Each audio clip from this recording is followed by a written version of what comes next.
Mesdames et messieurs, bonsoir et bienvenue dans cette nouvelle édition de votre journal de 22 heures au sommaire de l'actualité. Le cyclone Sagar a touché Maha et finira sa course demain aux alentours de Zela. Son impact sur Djibouti est prévu demain samedi à 12 heures. Également dans l'actualité, des logiciels analytiques pour lutter contre le blanchiment des capitaux a eu lieu avec le ministère du Commerce et la Banque centrale de Djibouti. Et dans l'actualité internationale, en Éthiopie, la création d'un comité scientifique sur le méga barrage construit sur le Nil bleu. Cette création donc a interpellé l'Égypte et le Soudan. Voilà pour le sommaire. Merci de nous rejoindre pour suivre cette édition. Des multiples cyclones sévissent dans la région et dernièrement c'est le cyclone Sagar qui a pris ses débuts à Socotra au Yémen qui a été à l'origine des fortes précipitations en Somalie et au Yémen très touché par ce phénomène. À cause du phénomène, une menace lourde est imminente sur toute la corne de l'Afrique et le Yémen, d'après les prévisions de l'Agence nationale de la météorologie.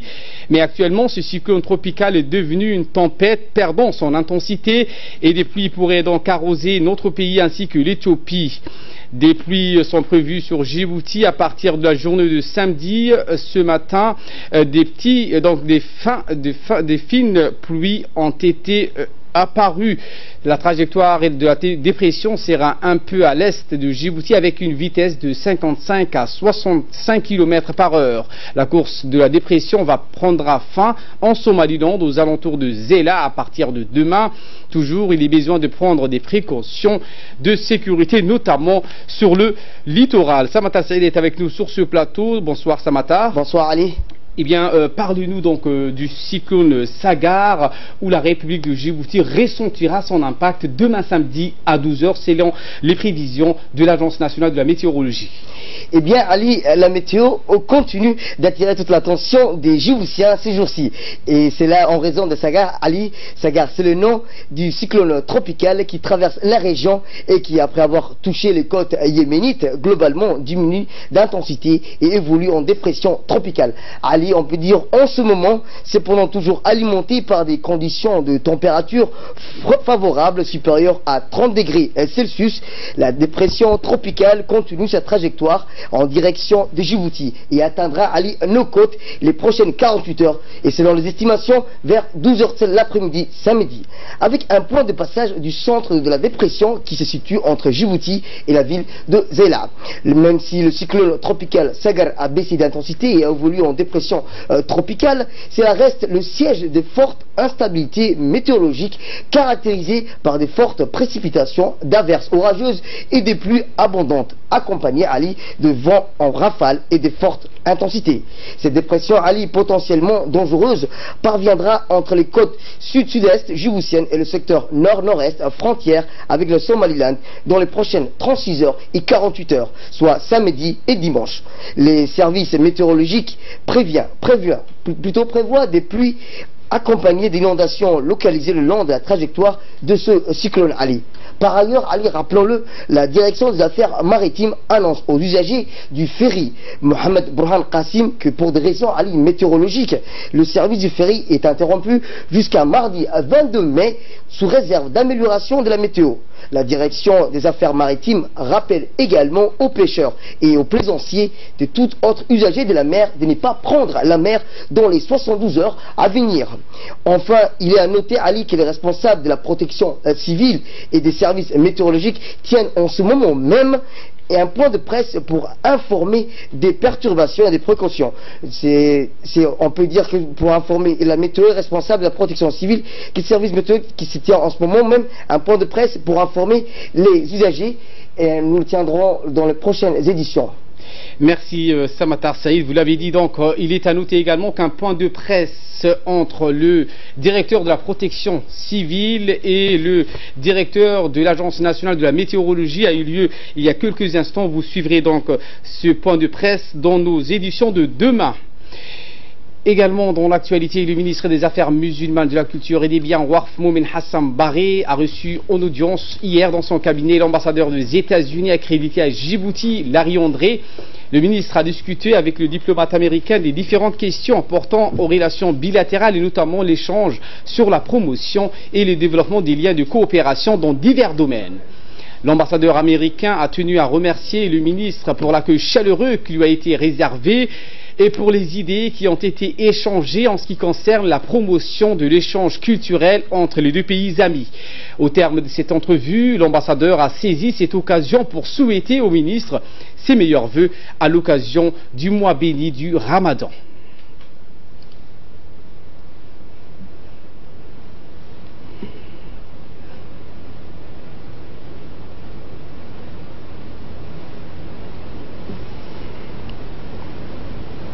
Nous vous emmenons cette fois au Rwanda, où la ministre de la Femme et de la Famille, Moumina Ahmed Hassan, accompagnée d'une délégation, a entamé hier une visite officielle de 4 jours au pays des 1000 collines.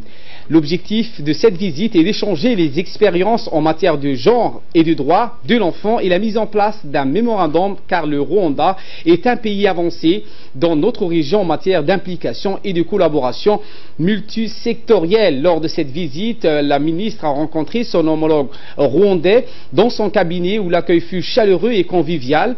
Lors de cette entrevue, les deux ministres ont pu discuter des relations bilatérales existantes entre les deux pays et la volonté de les renforcer davantage.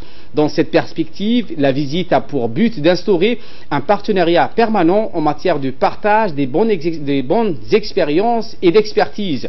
Durant son séjour, Madame la ministre compte visiter plusieurs institutions œuvrant pour l'autonomisation de la femme.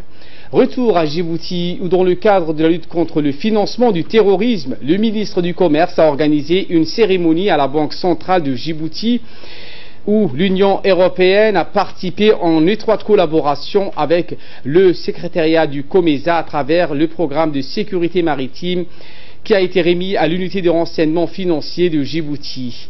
Des équipements informatiques et des logiciels analytiques ont été remis à cet effet.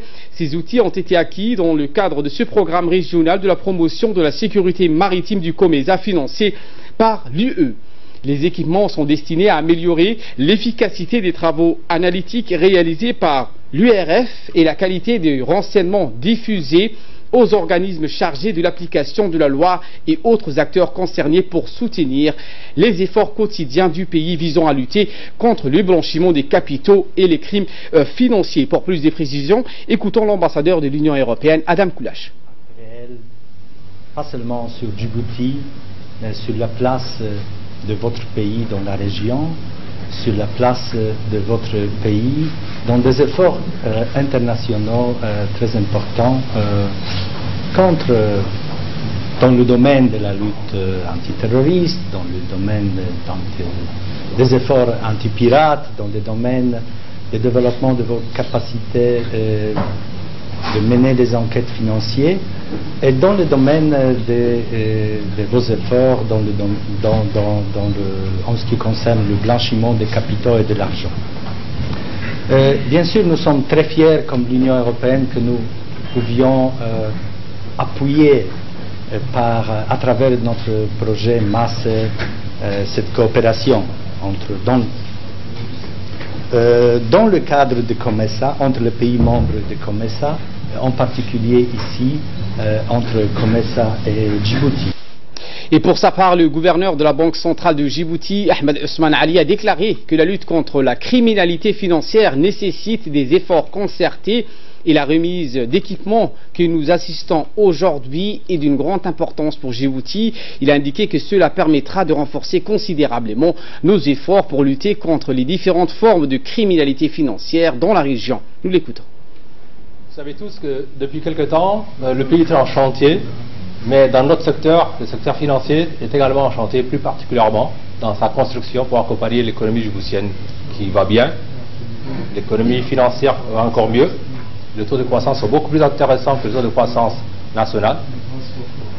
Donc, dans cet effort, dans cette croissance, dans cette bonne dynamique, nous devons à la fois prévoir l'avenir mieux et raffermir un peu nos conditions de travail, améliorer nos conditions de travail. Et pour ce qui nous concerne aujourd'hui dans le secteur financier, nous avons le plaisir d'assister à une importante cérémonie de matériel informatique et de logiciels qui vont permettre d'étoffer un service essentiel qui est le service de renseignement financier de la Banque centrale. C'est une cellule qui est installée à l'intérieur de la Banque centrale. Nous avons renforcé tout récemment les effectifs. Nous serons amenés à renforcer les effectifs de cette unité centrale pour laquelle nous avons délégué quelques bureaux bien aménagés. Et ce matériel que nous recevons ce matin tombe vraiment à bien nommer pour renforcer matériellement le fonctionnement et l'efficacité de ce service de renseignement financier qui va monter en puissance progressivement pour être à la hauteur de ce que l'ambassadeur a dit tout à l'heure, l'ambassadeur Adam Koulash, à ce que notre dispositif de lutte contre le financement du terrorisme et de blanchiment d'argent que nous maîtrisons, malgré la maîtrise que nous avons, soit quand même à la hauteur de ce qui s'est fait au niveau international. Et pour cette raison, nous avons le plaisir de vous informer et de vous rappeler, qu'on sait qu'ils le savent déjà, que Djibouti est membre du MENAGAFI depuis septembre de l'année dernière, que nous avons entamé également des démarches pour appartenir et devenir membre d'un autre groupe qui s'appelle le groupe Egmont. Il y a beaucoup de pays africains qui sont membres. Tous ces efforts nous permettent de caler notre politique et nos actions sur le plan international à ce qui se fait de mieux. L'actualité de ce 22h, c'est aussi cette cérémonie de remise de récompense aux élèves élites du collège d'Ali Sabié et les enseignants les plus dynamiques et les plus sérieux de l'établissement. La journée a été festive avec la tenue de danses folkloriques mais également des sketchs. Cette cérémonie a vu la participation du deuxième adjoint du préfet Khadar Idriss Sougué, le président de l'annexe RPP de la région d'Ali Sabié, Mohamed Ibrahim, le chef de corps de l'armée d'Ali Sabié, le colonel Abdelwassa Ben Mohamed, le chef du bureau régional de l'éducation nationale, Hussein Barré, les chefs de la brigade de la police et de la gendarmerie, les enseignants et les parents d'élèves ont été également conviés à cette cérémonie. Les différents intervenants ont salué cette initiative qui permet de récompenser les plus méritants, ensuite parce qu'elle sert l'établissement en stimulant les autres à s'armer de courage, d'engagement et de compétitivité pour être les futurs lauréats.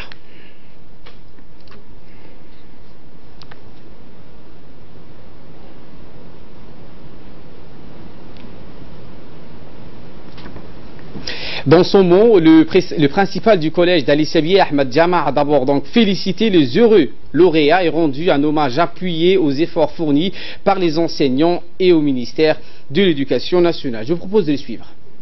De relater très brièvement le parcours de notre établissement pour cette année scolaire 2017-2018. Donc cette année scolaire 2017-2018 est couronnée de succès. Succès pourquoi? Car sous l'impulsion du ministre de l'Éducation nationale et de la formation professionnelle, la deuxième grande édition des grands concours scolaires a eu lieu. Ces grands concours scolaires permettent aux élèves d'exprimer leurs talents à égalité à travers différentes disciplines pour mettre en valeur leurs potentialités cachées afin de promouvoir à une école d'excellence. C'est ça l'objectif. L'objectif, c'est d'avoir une école inclusive et de qualité. Ces différentes réussites ne sont pas le fruit du hasard. Derrière cette réussite se trouvent des hommes et des femmes dévoués, sérieux, compétents, chevronnés et exemplaires. Chers collègues, si cette année scolaire 2017-2018 est couronnée de succès, c'est grâce à vous, c'est grâce aux enseignants, c'est grâce à l'équipe administrative. Donc je ne peux oublier de remercier la préfecture, le conseil régional, la police, la gendarmerie pour leur disposition et leur volonté d'être toujours à côté de nous. Et nous terminons l'actualité nationale au nord du pays où l'association des femmes pour la promotion de l'environnement de la ville blanche a tenu une réunion de sensibilisation sur l'environnement. La réunion a été présidée par Madame Madina Saleh et plusieurs femmes de la région de Tadjoura ont participé à cette rencontre. La réunion s'inscrit dans l'objectif de la lutte contre les ordures ménagères et la protection de l'environnement. L'association ayant fait constat de l'augmentation des ordures dans les quartiers a opté pour une solution saine et efficace, c'est-à-dire de mettre en place dans les quartiers des poubelles au profit des ménages afin de diminuer considérablement les déchets ménagères.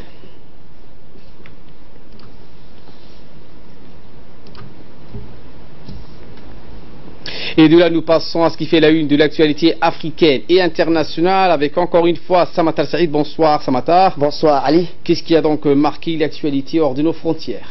Eh bien, Ali, nous allons commencer par l'Égypte et le Soudan et l'Éthiopie. On convenu à créer un comité scientifique dédié aux méga barrages construits par l'Éthiopie sur Nil Bleu. Ainsi, fin des mois, l'impasse dans leurs discussions. L'annonce du ministre éthiopien de l'énergie intervient après une réunion des ministres des Affaires étrangères et des chefs de l'irrigation et du renseignement de 3 pays mardi à Addis Abeba. La réunion qui s'est achevée mercredi à l'aube s'est terminée sur une note positive. Ils ont convenu que chaque pays prépare des priorités sectorielles et met ses priorités sectorielles à l'arrêt. Discuter et développer d'une stratégie commune dans le développement des infrastructures et des mécanismes et de financement. Et dans le deuxième actualité internationale, nous allons parler de la Ligue arabe. Les chefs de la diplomatie arabe réunis en session extraordinaire ont réclamé une enquête internationale après la mort des dizaines de Palestiniens tombés sur le tir israélien lundi près de la barrière séparant Israël de la bande de Gaza. Ils appellent à une enquête internationale crédible sur les crimes commis par l'occupation israélienne à la frontière de Gaza lors des heurts qui ont entraîné la mort de plus de 60 martyrs, a déclaré M. Ahmed Aboul Gate, le secrétaire général de la Ligue arabe. Les affrontements, Ali, rappelons-le, qui ont opposé manifestants palestiniens et armées israéliennes lundi se sont déroulés le jour de l'inauguration à Jérusalem de l'ambassade des États-Unis en Israël. Cette journée a été la plus meurtrière du conflit israélo-palestinien depuis 4 ans. Et nous enchaînons donc avec la Catalogne indépendantiste avec un nouveau président. Effectivement, Ali, un nouveau président à la réputation sulfureuse pour la généralité du Catalogne, Quim Torra, 55 ans, est un ardeur défenseur de la cause indépendantiste qui n'a juré fidélité à la constitution espagnole comme le veut la tradition, le plus préférant la volonté du peuple catalan. Mais dans l'ombre de son prédécesseur, Carles Puigdemont plane au-dessus de lui. Une prestation de serment mal vue par Madrid, outre ses positions séparatistes. Quim Torra est aussi connu pour son discours aux accents xénophobes et s'en prend volontiers aux Espagnols en leur demandant de quitter le territoire catalan. Les deux chefs du gouvernement ont accepté de se rencontrer sans qu'une date ne soit fixée à Ali, mais Rajoy a parvenu à moins de quart, la tutelle sera rétablie. Autre nomination, cette fois aux États-Unis, où la première femme qui dirige la CIA, une certaine Gina Haspel. Effectivement, Ali, le Sénat des États-Unis d'Amérique a dit oui à la nomination de Gina Haspel à la tête de la CIA, et qui fait d'elle la première femme à diriger l'agence de renseignement américaine la plus puissante. Elle a 61 ans. Gina Haspel a passé plus de 30 ans dans l'ombre des opérations clandestines de la CIA avant d'être nommée directrice adjointe l'an dernier. La nomination en remplacement avec Mike Pompeo a fait polémique car en 2002, après les attentats du 11 septembre, elle dirige un prison secret de la CIA en Thaïlande. Devant la commission sénatoriale du renseignement chargée de valider sa candidature, elle a promis que la CIA ne répondrait pas à ses programmes d'interrogatoire tout en estimant qu'il avait fourni des informations de valeur pour empêcher d'autres attentats. Elle a également admis que la torture ne marche pas. Sa nomination a été dénoncée par des associations de défense des droits de l'homme où c'est la conséquence de l'échec des États-Unis à se confronter aux abus de passe. Selon l'ACLU, c'est une tâche sur notre histoire et nous regrettons, a-t-elle déclaré. Et nous terminons avec un mot de sport. Le sélectionneur français Didier Deschamps a dévoilé cette liste tant attendue des 23 bleus qui vont donc se représenter pour le mondial de Russie. Effectivement, allez, on connaît déjà désormais le nom des 23 joueurs retenus pour la prochaine Coupe du Monde en Russie. Les 23 listes a été annoncée hier soir pour le sélectionneur Didier Deschamps. Les stars des Bleus du voyage, Antoine Griezmann, Paul Pogba, Hugo Lloris, Kylian Mbappé ou encore Olivier Giroud. Autre registre des absents, il y a Dimitri Payet, blessé hier mercredi soir de la finale de la Ligue Europa qu'il disputait avec son club. Autre absent, même si cela ne constitue pas une réelle surprise, l'attaquant du Real de Madrid, Karim Benzema. Le malheureux des uns fait le bonheur des autres, comme Florian Thauvin et Nabil Fekir. Les joueurs retenus effectueront un stage de préparation à partir de la semaine prochaine. La compétition, Ali, commencera rappelons-le, le 14 juin prochain. Merci Samatar pour ces explications et merci à vous de nous avoir suivis. Très bonne suite des programmes sur Télé Djibouti.